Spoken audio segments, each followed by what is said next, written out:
Vous devriez avoir reçu un pli contenant toutes les listes en lice pour les régionales et les départementales.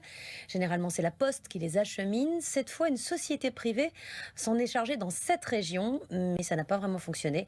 Illustration à Laval, en Mayenne. L'œil du 20h est signé Adrien Jaouen, Ambroise Boulay et Lila Bellili. Avant chaque scrutin, les électeurs doivent recevoir les professions de foi et les bulletins de vote de leurs candidats pour faire leur choix. C'est la loi. Beaucoup les attendent encore.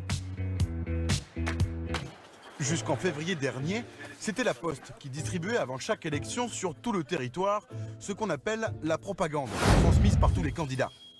Avec l'ouverture à la concurrence, le distributeur privé Adrexo en a désormais la charge dans ces 7 régions de France.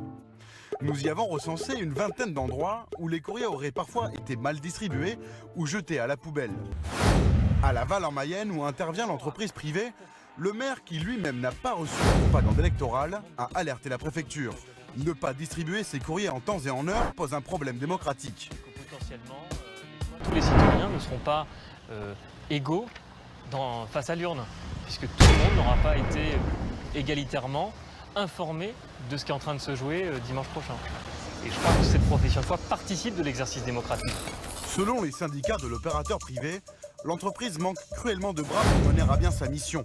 De son côté, la direction d'Adrexo rappelle qu'elle doit délivrer cette propagande à plus de 22 millions d'électeurs. Pour elle, ces anomalies sont minimes.